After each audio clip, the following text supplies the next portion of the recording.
Okay, so this is an example of using linear programming, the graphical method, to solve a problem. So what we're going to do here is we're going to look at the remaining two problems. So actually, the remaining two problems, we're just going to look at one, and then I'll make a separate recording for the other problem. So we are looking at page 16 in the notes. So this is problem 9. So the Boards and Blades manufacture skateboards and inline skates. The company can produce a maximum of 70 skateboards and pairs of inline skates per day. It makes a profit of 25 on a skateboard and 20 on a pair of inline skates. The company's planners want to make at least 3 skateboards, but not more than 6 skateboards. To keep customers happy, they must make at least 2 pairs of inline skates per day. Determine the maximum cost. So the first thing we want to look at here is, what are we determining? And we are doing, whoops, I don't want to do that either. Determine a maximum cost. So, and we know this because we see here, determine a maximum cost. So maximum cost of what? We're looking at the maximum cost, our maximum, let's see. So probably a better term, they have maximum cost, but the term maximum cost is probably maximum profit is a better word for this one. So let's cross this out. We're going to change this to maximum profits. So we're looking for a maximum profit here. And so first we have to figure out our variables. So what are we making? We are making skateboards. So X is going to be our number. So X is going to be the number of skateboards.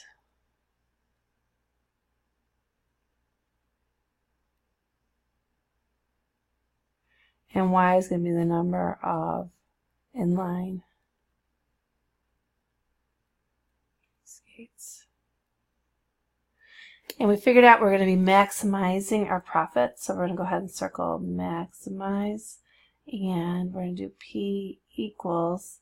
And we know that it costs $25 for a skateboard. So if you multiply 25 times the number of skateboards, which is X, and then we add it to the $20 per inline skate profit, we have 20Y.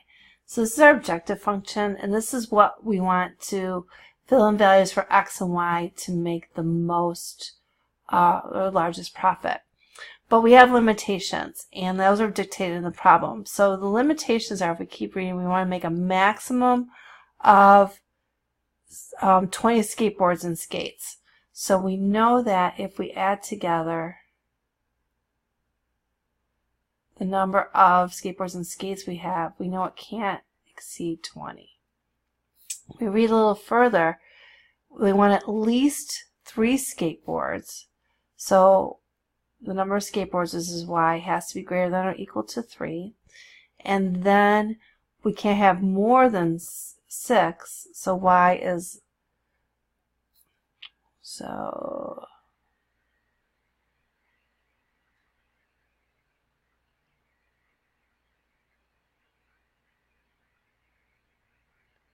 so at least, yes, I got at least skateboards, but not more than 6. And then we keep going here, and we have to make at least 2 pairs of inline skates. So, these should be our X's. So X's are our skateboards, and our inline skates, at least 2 pairs. So Y is our inline skates. That has to be greater than or equal to 2. Alright, so what we want to do is, and then usually we're going to put these constraints of X has to be greater than or equal to 0 and Y has to be greater than or equal to 0. This kind of overrides that, but you can always add this just to be clear, because we're talking about things. So for this problem it isn't necessary, but you want to keep this in mind for other problems. Alright, So if we go through what our values are and how this has to look like, we can have a maximum of 20 and 20. So we can start here at 0, and then we're going up by 2's. Okay. So if I graph y is greater than or equal to 2, this is going to be 2 here. I'm going to make this line here. And then we want to mark it as y equals 2 for this line, so we know. And then x has to be greater than or equal to 3. So this is 2, this is 4, this is going to be 3 down the middle here.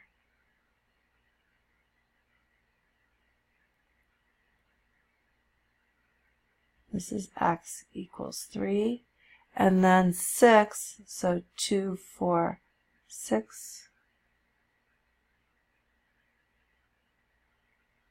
So 2, 4, 6.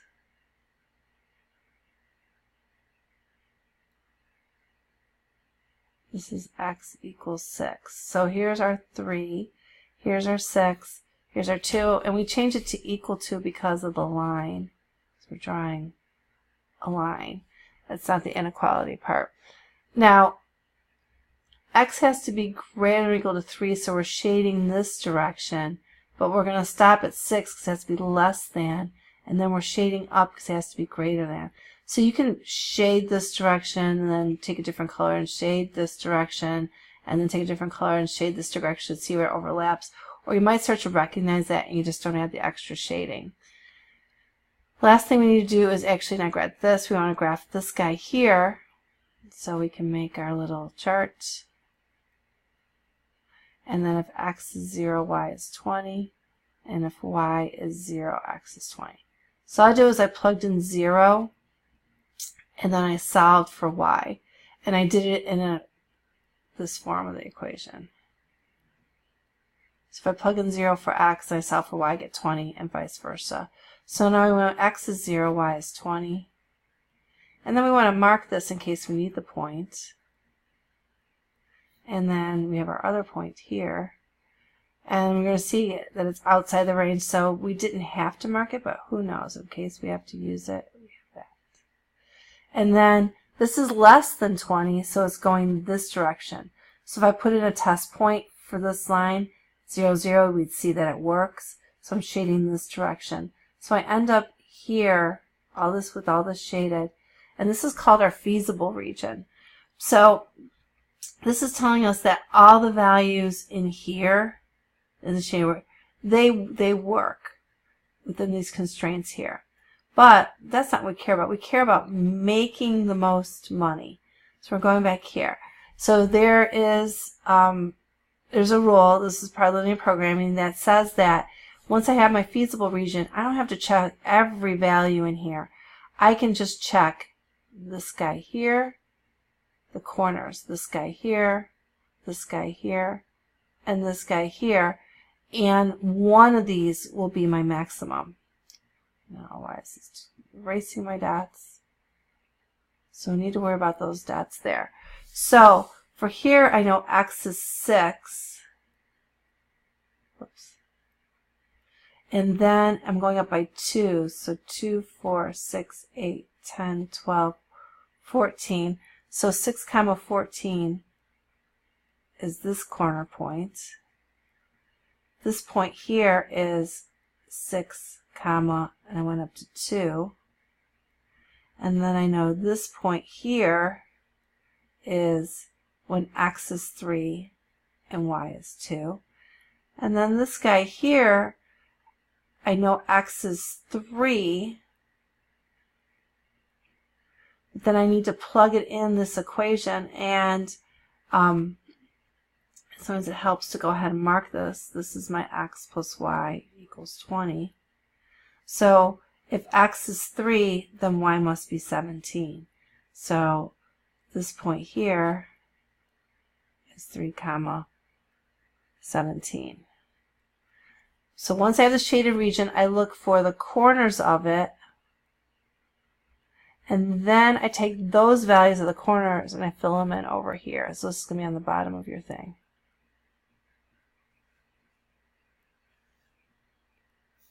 So I'm going to list the vertices. So I'm going to pick 3, 2 to start with, and then I'm going to go around and make sure I don't miss any.